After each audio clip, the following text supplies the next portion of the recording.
Okay, so in looking at my other story time thing, I was thinking I was out one night and a friend of mine was telling someone else one of my stories. And they looked over and she was like, you know what? This is one of the first Pearl stories I've ever heard. And I was like, you know what? I've got a million of those. And so I'm about to give you guys another one. Now, this one is a story time that you never thought you needed to hear, but you need to hear it. And this particular one is about somebody that some of you may know and some of you may not know. But I'll say it's Billy D. Williams.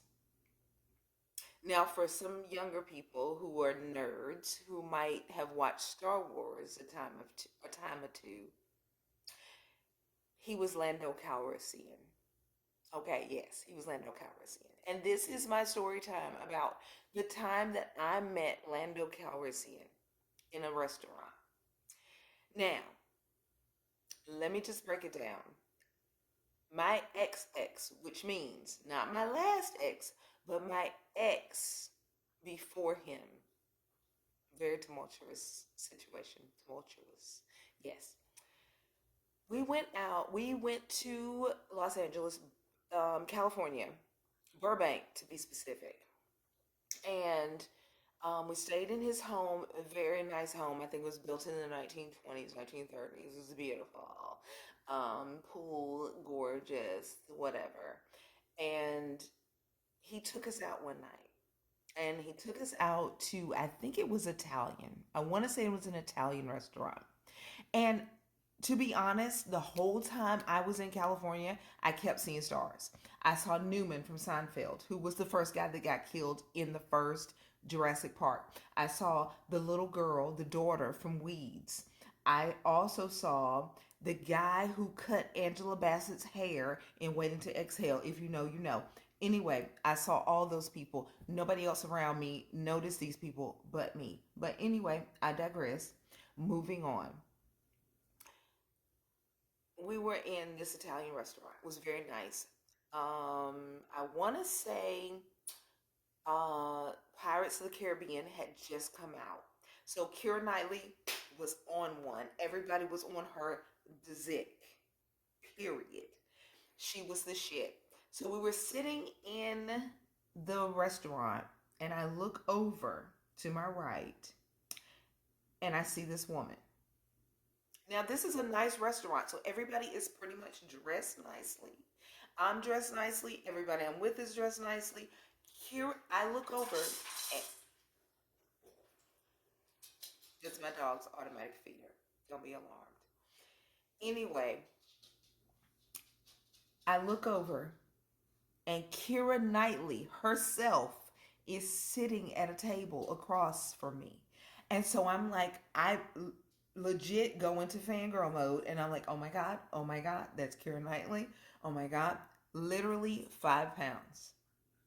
5 pounds, big head, sweatpants. Sweatpants. And she's literally sitting like this, looking uh, like unimpressed with the restaurant, which you know what, I feel her. All good, girl. I appreciate that. You the shit. But anyway, I said to the guy that brought us to the restaurant, I said, "Oh my God, that's Keira Knightley. Can I go get not an apology, an autograph?" And he goes, "To be honest with you, I'm gonna be just completely blunt with you. If you go get an autograph from Keira Knightley, she's a bitch. You don't. She's gonna be mean to you. She's gonna be rude. She's gonna act. You're not gonna be happy." He was like, "But guess what? Guess who is at the bar?" And I said, "Oh my God, who?" And he says, "Billy D. Williams." Now, I'm gonna, if for those of you who don't know him from Lando Calrissian, Star Wars, He was also in Lady Sings the Blues, across from Diana Ross. Look it up. Google it. It's worth a Google. He was literally the shiznit from the 1970s up through the 80s. He even used to do the what is it? The Malt Liquor Bull. He used to do those commercials. He was something. He was big, and I think he was in the last couple episodes. Whatever. He was in Star Wars again on Disney or whatever. Google him.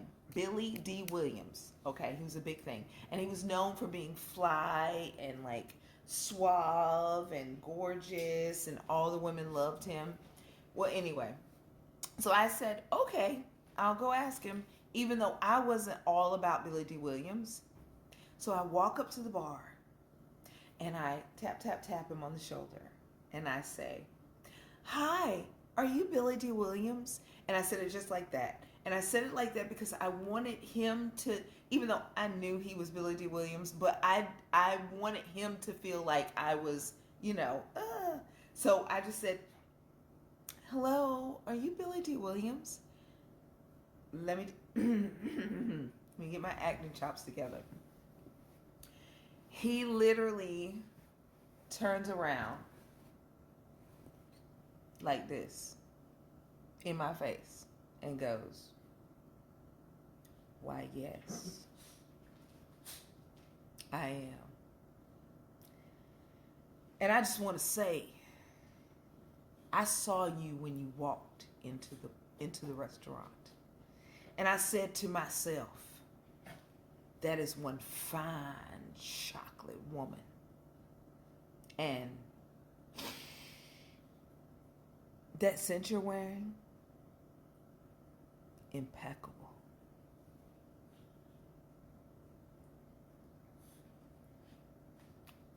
I died a little inside because I was like, really? And my mom's calling. Really? Did he just do all of that? Okay. All right. And so this is what I said to him, which I don't know, but I looked at him and I said, aw, my mom loved you in Lady Sings the Blues. And I don't know if any of you have ever seen a man's ego just deflate in front of you, or just a balloon just deflate. Because I literally saw the balloon, and my answer just, and my reaction, just here's the pen, and it was like, shh.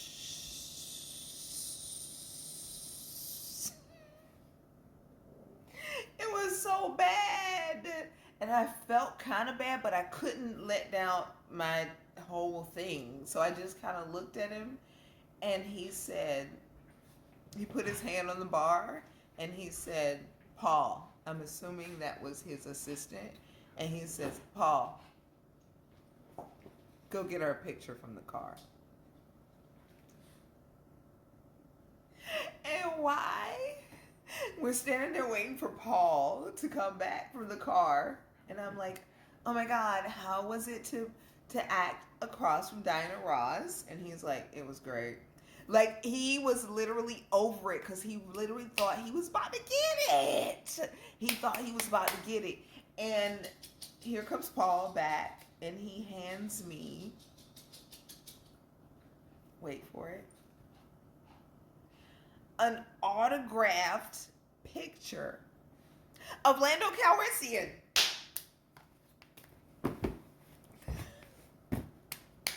It was awesome.